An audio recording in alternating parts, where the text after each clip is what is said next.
Hi. Growing up, I was always kind of a scaredy cat. Even just slightly creepy images would keep me awake at night for days, or for nights, I guess. For that reason, I'll never understand why I clicked on that video in 2014, but I'm glad I did, because it changed my life. A screenshot with an odd, creepy purple thing. It stared at me. I stared back. I felt a shiver go up my spine, and I still pressed on it. Since then, I became an avid fan. I even tried to collect the mini blind box figures. I got Freddy and an endoskeleton, by the way. I wanted Bonnie, though. I watched every playthrough. I downloaded the games to my iPod. I watched every theory. I was dedicated. Soon enough, though, my passion fizzled out. Sister Location was the last game I watched, to be honest. Years later, I returned for Security Breach, but I wasn't too enthralled by it. All that to say, while I was an avid fan growing up, I did my time, I put in the hours. Some of my opinions may be a little rusty or irrelevant. Lore-wise, I had to watch an 8-hour video to really understand it. This disclaimer is crucial so that people don't tear me to pieces over my following opinion. The FNaF movie was not that good. Before you pull out your pitchforks, please listen to my critiques. Please don't kill me. I think, while the movie did an amazing job in referencing the fandom and its culture, I don't think it necessarily honored it. Imagine, you've been creating a game with a rather convoluted storyline. You have people doing some of the craziest things to find this lore, beating some of the hardest levels to be made. Nearly a decade of dedicated fans keeping the fandom alive. What better way to celebrate and reward fans than to finally give them the answers? And not in a minigame, but in a Hollywood blockbuster-funded film directed by a big name in the industry and starring well-known actors. I think that would have been the best thank you could have given to your supporters. Honestly, I think the fans deserve to finally know the lore. I mean, they definitely worked for it. They were typing numbers into a wall. Besides that, I also think the story wasn't very relevant to the game we all know and love. Listen, as a FNaF fan, and as a fandom, I think we can all agree the books kind of suck. So I don't understand why, between the not-so-loved books or the game that literally started it all, Scott would choose to reference the book for the movie. I think the movie drawing inspiration from the book really threw me in for a loop. And not just me, but a lot of the community. There were loads of fans who thought that one doll animatronic was supposed to be a reference to Baby from the Sister Location. That's what makes a lot of the movie so infuriating. A lot of what makes sense in context of the books feels out of character and odd in reference to the games. For example, the fort scene. You guys know I had to mention it. One thing the game really hammers in is the difference between possession and remnant.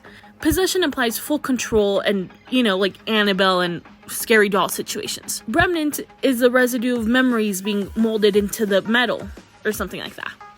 And in-game, while the memories do have recollection of their anger and their desire to kill security guards, it's not like they can just do what they want, whenever they want. This is especially highlighted in the third game. Despite the Spring Bonnie animatronic literally having a grown man in there, because the machine is coded to follow noise, he'll head to rooms where you play a sound. So even though William Afton knows you're in that room, because you played the Balloon Boy sound in the next room, he's gonna walk to the next room. Even the puppy confirms this. The others are under my protection. The others are like animals, but I am very aware. While some key players in the franchise may have the ability to move and do whatever they want, i.e. Puppet, Baby, Golden Freddy, and obviously William Afton, not all of them do, and that's what separates these characters. Specifically, the missing kids, they don't have this autonomy. Also, between all the lore and the journey to find it, a lot of people forget that the reason they want to kill you isn't just because they're vengeful spirits. At the core of the game, they're just a bunch of robots with a code commanding them to stuff endoskeletons into empty suits, such as the fate of Phone Guy from the first game. But that scene is supposed to show that they're all just kids! And I agree, they are just kids. But if they are innocent kids, then why did they mercilessly kill 3 people? One thing that I really don't understand is why they killed Max and the 2 guys. These are children who were stuffed into suits and left to rot in an abandoned pizzeria. I don't think they liked the pizzeria enough to try and defend it from 3 randos. And not just defend it, but kill these people for trashing it. And that same night, they made a fort. Are they vengeful spirits who want to make people suffer? Or are they hurt children who only want to make friends? And why did they even kill the first night guard? And don't even get me started on Vanessa's inclusion. That's its own can of worms. Okay, you might think I'm just some monster who hates fun and joy and sparkles and puppies. And I am. Okay, I'm just kidding. I don't really hate puppies. I think it's valid to have critiques, and I think people have the right to be annoyed with some of the creative decisions made. Mind you, Blumhouse broke box office records this year with this movie. Clearly, despite not loving it, fans still showed up to support it. I will say though, through all this negative Nancy talk, I still do actually appreciate it. The cinematography was amazing. The use of lights and settings really set it up to even give this nostalgic retro feel, even though the movie only takes place in the 2000s. The lighting and the costume was perfect. I particularly loved Abby's style. I need those overalls in my size. And everyone put on an amazing performance. I lived for MatPat's cameo. And to be honest, Balloon Boy was scary. I think it is a fun movie. I would encourage most fans to watch it. But I would also tell them to keep their expectations low. While it is a movie honoring the FNaF franchise, it isn't necessarily the FNaF franchise movie we were expecting. There's a lot more I can say, but it's kind of tough putting all of my thoughts down. Please feel free to correct me or explain your own opinion below. And also, again, please don't kill me. I'm just throwing out some small, tiny, useless opinions in the abyss that is the internet, you know? I think people have a right to feel however they want to feel, and just please nobody dox me. I promise I love the games. Now that my little analysis and my spiel is done, I would like to point out that I am drawing Funtime Foxy in a human form. I drew him originally like a year or 2 ago or something, and so I wanted to see if I could revamp the style of it. Maybe I got a little better at drawing or something. I don't know. You guys let me know. I'm not fishing for compliments, but if you have them, you know. But again, I've mentioned this before and I'll mention it a million times more. I'm still not that good at coloring. The whole time I was coloring this piece, I was like switching from my phone to my tablet, being like, oh, let me look at TikToks for like rendering stuff and all that, and you know. So that's it. I know it has nothing to do with the topic at hand, but I just thought it'd be a fun way to honor and prove that I am a FNaF fan, okay? So yeah, please be nice. And if you do actually also have tips to draw or like recommendations, I wouldn't mind them either. Also, I completely forgot to film, but I did draw a second piece. It's not going to be pictured here because I forgot to film. But at the very end, I did make a little, not TikToks because I uploaded them to shorts, but for lack of a better word, TikToks, showcasing it.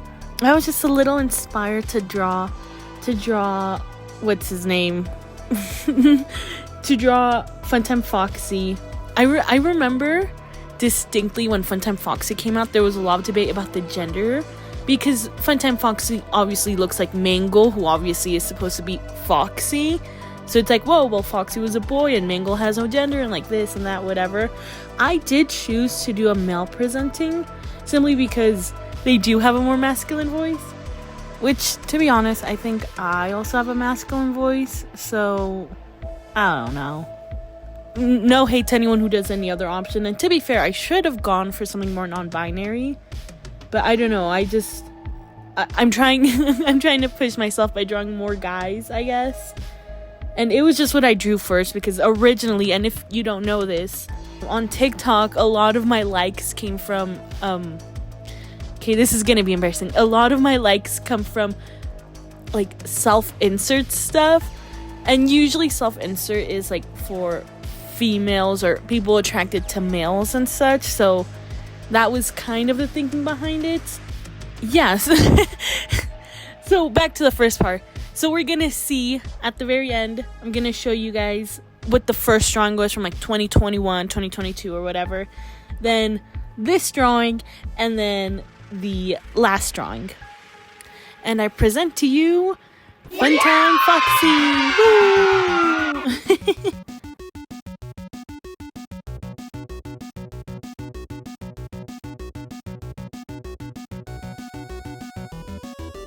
Showtimes are on the hour, not a moment before and not a moment later.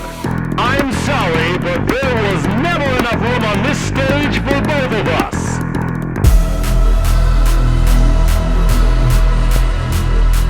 It seems you couldn't make it to my show, so I brought the show to you.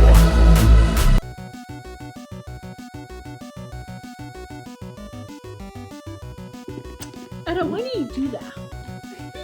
Look, she bites it into a geometric shape. Damn! I'm filming! And so they're gonna hear all your controversial opinions.